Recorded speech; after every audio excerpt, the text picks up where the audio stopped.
makipag-alyansa na sa bagong unity team ni Pangulong Bongbong Marcos ang Nationalista Party ng mga Villar. Habang ang oposisyon na Liberal Party posibleng makipag-alyansa sa Makabayan Bloc. Nasa frontline ng balitang yan, si Marian Enriquez. Lumalakas ang mga kaalyado ng Partido Federal ng Pilipinas ni Pangulong Bongbong Marcos. Ka-uniteam na nila ang lakas CMD ni House Speaker Martin Romualdez, Nationalist People's Coalition ni dating Senate President Tito Soto at National Unity Party ni Congressman El Rey Villafuerte. Kahapon, inanunsyo na rin ang pakikipag-alyansa sa partido ni PBBM ang Nationalista Party na chairman ay si Senator Cynthia Villar. Miyembro rin niya ng presidential sister na si Senator Amy Marcos na nauna nang nagsabing tatakbo ulit siyang senador sa 2025. Ayon sa kapartido nilang si Congressman Ace Barbers, hindi malabong maging bahagi si Amy ng binubuong Uniteam senatorial lineup. I have no doubt kasama si presidential sister si Senator Amy, no? Kasi so, ayan na nga po, di ba? Paulit-ulit nating sinasabi na, eto, paulit-ulit po natin to sinasabi, no? Na sabi ko naman sa inyo eh, di ba? Yung mga ganun ni Amy, paandar lang. Para maging headline lagi siya. Para maging laging nasa, ano siya, nasa media. Kita ninyo? Di ba? Nakikita ninyo na talaga nga namang kunwari, kukontrahin pa ang kanyang kapatid.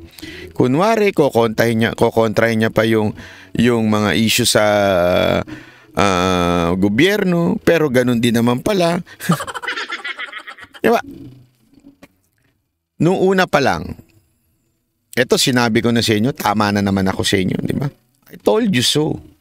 Noong una pa lang, marami nang sa inyo dyan na naging anti-Marcos pero hindi kinokontra si Amy. Lagi nyo sinasabi, iba yan si Senator Amy. Iba yan sa kapatid niya. Oh, yan talaga ay close sa mga Duterte. Yan talaga ay close kay Inday. Oh, di ba may mga ganyan-ganyan pa kayo? O 3,000 na. O sige, tapusin ko lang to ha, 3,000. O, di ba sabi nyo ganyan-ganyan? Na kesyo, may pag ganyan pa kayo, iba yan. O, anong sabi ko sa inyo? Maniwala kayo sa akin. Walang pinagkaiba yan sa kapatid niya. Marcos pa rin yan. Pag bali-baliktarin mo, Marcos pa rin yan. At ang alam ko kasi ganito. Ito, totoo ito ha. At ito po ay hindi na ho ito sikreto. Alam mo ito ng mga nasa loob. Kaya naman naiinis si Amy Marcos kasi naitsa puwersa sa Malacanang. Kasi nga, dahil nga sa asawa ni Pangulong Marcos na si Lisa Marcos, hindi magkasundo si Lisa Marcos at saka si Senator Amy. Bad shot si Senator Amy dyan. Kaya ang pumapapil dyan, walang iba kung hindi yung asawa, which is, siyempre, asawa yan eh. Gusto mo bang matulog sa labas, sa kulambo? Outside the kulambo ka? Hindi mo pwede. Asawa yan eh. Talagang kaya nga 'di ba? Sabi, ang dalawa ay pinagkaisa. Ibig sabihin, wala kang choice diyan. Sila ang bida. Sila talagang mag-asawa, wala kang magawa. Si Senator Amy, hindi na siya makapasok.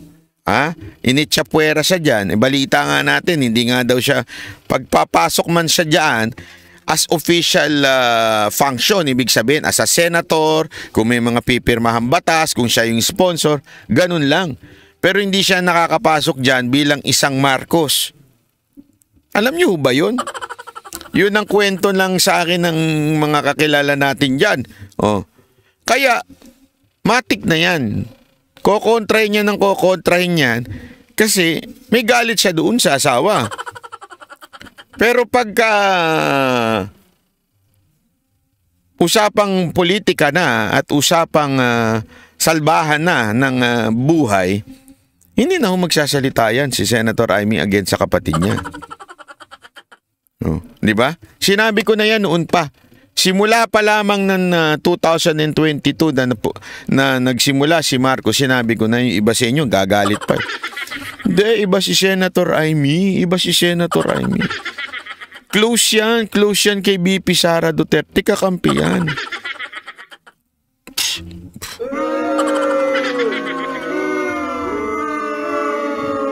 O di ba kahit nga si Direk Daryl Yap may message pa ako eh. O di ba? Sabi niya iba yan. Sabi ko, sa loob-loob ko. Magkapatid pa rin yan. Bandang dulo, ang ihi pa rin yan, Marcos. Ang tae pa rin yan, Marcos. Huwag na tayo magpaikot-ikot. Marcos yan eh. Kahit ba sabihin mo kumontra man sa asawa, Marcos pa rin. Yung kapatid niya, pagtatanggol niya pa rin. Kaya nga, di ba, nung nagka-issue, noon na tinawag ni Pangulong Duterteng bangag, hindi nga siya nagsalita eh. Kahit may alam siya, hindi ko lang alam kung ano yung alam niya. Siyempre, ano pa rin yan. At the same time, ngayon na may mga issue na ganito, akala ko ba, ayaw niya yung mga pulisiya ni Marcos. Tapos, tatakbo naman siya sa Senate slate ni Marcos.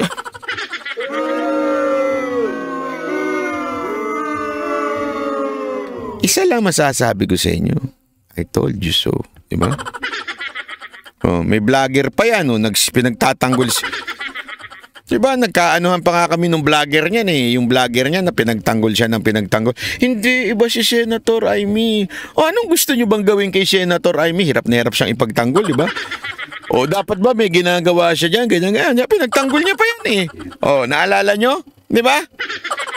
Ano masabi ko sa inyo? Diba? Ano?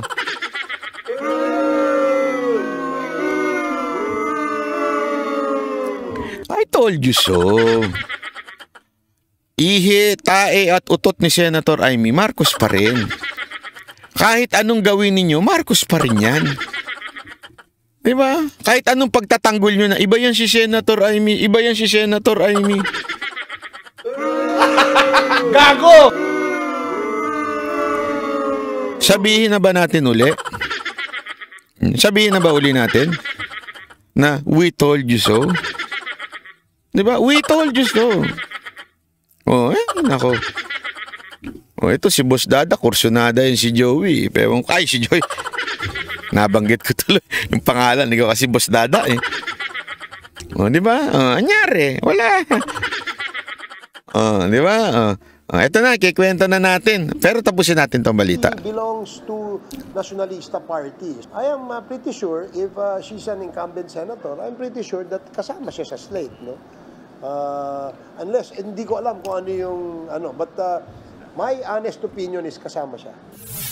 Bukod kay Senator Amy, posible rin daw tumakbong senador ang anak ni Senator Cynthia Villar na si House Deputy Speaker Camille Villar. Samantala, hindi pa rin tiyak kung sasama ba sa pagbabalik ng Uniteam si Vice President Sara Duterte. Matatandang inanunsyo niya kamakailan ang planong pagtakbong senador ng mag-aamang Duterte. Pero kasunod niyan, pinabulaanan ni dating Pangulong Rodrigo Duterte na kakandidato siya. Kahit naman lumalakas ang binubuong bagong Uniteam ng administrasyon, nanindigan ng oposisyon na Liberal Party na hindi sila makikipag-alyansa sa mga Marcos at sa mga Duterte. Yan ay kahit aminado sila na limitado ang kanilang pondo kaya hindi raw nila bubuuin ang 12 senatorial lineup. Sa ngayon, mayroon na silang 4 na pangalan pero hindi na muna ito binanggit.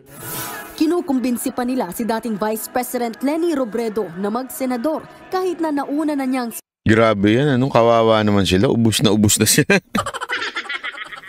Hindi, natawa ako. Napanood ko to kay Boss Dada eh. Sabi nga ni Boss Dada kahapon eh. Kahit nga yung si Bam Aquino na utot, ihi niyan, suka niyan, lahat dilaw. Diba? Ayaw nga siya dilaw eh. Hindi nga siya tumakbo sa Liberal Party. Diba? Ganun katindi.